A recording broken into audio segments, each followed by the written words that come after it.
I hope you'll come in late February to the great opera Porgy and Bess, written in 1935. George Gershwin wrote the music. The libretto is by DuBose, Hayward, and Ira Gershwin, and it's based on a play by DuBose and Dorothy Hayward. George Gershwin, as a lot of you know, was a major figure on the Broadway scene in the 30s and the 20s and 30s.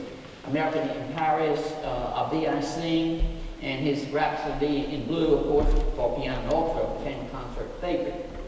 In 1925, Gershwin read a novel called Porgy by a Charlestonian named DuBose Hayward, and the novel was based on a local fellow called Goat Sammy. And 9 years later, all these, the Gershwins and the Haywards agreed to collaborate on the opera. And in fact, Gershwin spent the summer of 1934 on Folly Beach. A lot of you have been to Folly Beach in Charleston. And while there, he was working on the score, he got to observe the Gullahs, who lived on nearby James Island, and they became his models for the residents of Catfish Row, which is an African-American tenement in Charleston where the opera is primarily set. When the opera was first produced in 1935, critics didn't know what to make of it. They'd never seen anything quite like Porgy. They were not sure whether it was an opera, but it clearly is. It has all the ingredients of a lot of Verdi operas or a lot of Puccini operas. And one thing I can tell you, it's hard to name an opera by an American that is more important.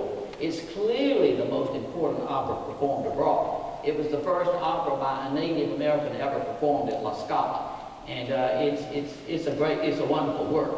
It's not performed as much as we would like because its creators wanted it to be performed by an all-black cast, which is not always easy to arrange.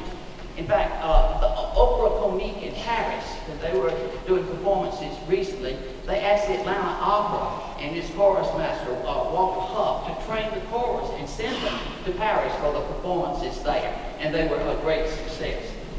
Now, like so many operas, it's based on a love triangle, and Bess, who lives in Charleston, she's been Crown's woman, so we have Bess and we have Crown. And Crown is a big old strapping fella, but he's abusive to Bess, but he's also sexually irresistible to her. And when Crown has to leave Charleston because of a killing, nobody will take in Bess. No one will befriend her because they don't like Crown, but except for Porgy. Porgy is a young cripple who is a good and noble fella, and he takes Bess in. So that's our triangle. Bess, Crown, Porgy. And Bess is really confused about what to do. She's attracted with both men, and her state of mind is reflected in an exchange that occurs in the opera. Let me read that to you. Bess says to Porgy, this is Bess, "I want to stay here, Porgy, but I ain't worthy. You're too decent to understand. But you gotta know, when I see him, when I see Crown, he hypnotized me. And when he calls, I know I have to go." Porgy says, "If there wasn't no Crown, Bess, what then?" And Bess sings, "I love you, Porgy. Don't let him take me. Don't let him handle me and drive me mad. If you can keep me, I want to stay here with you forever, and I'll be glad." Later on, Crown's a dead body is found, and Porgy has stabbed him. But he's not suspected of the murder because no one can understand how a cripple like Porgy can take out a big strapping fellow like Crown. The police come to the scene and they take Porgy away with them. Not so much as a suspect, but he's got to identify the dead body, and Porgy is terrified. Now, while Porgy is away and Crown is now dead, we have another fellow that comes on the scene. His name is Sporting Life. And he's always been attracted to Bess, but he wasn't going to mess with her while Crown was around. And he tells Bess, Porgy ain't never coming back. And this weasel of a fella offers to take her to New York and show her the good life there. And he can afford to do that because he's a successful dope peddler. After Bess then downs some happy dust that sporting life gives her, Bess agrees to go with him, and they head off to New York because she's been convinced that Porgy is not coming back. Well, of course, a week later, Porgy is released by the police, and he does come back.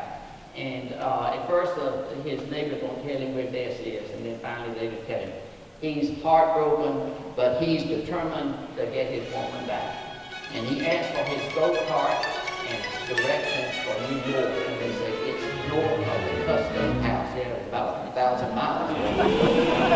And as Porgy is departing, he and his neighbors sing spiritual, "Oh Lord, I'm on my way to heaven and earth." Porgy says, "Lord, his heart." But I mean, these are local characters, but with universal themes that we can all relate to.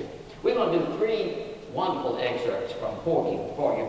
And after a jazzy introduction by the February, we find Clara, not Bess, Clara, a resident of Catfish Grove, and she's rocking her baby.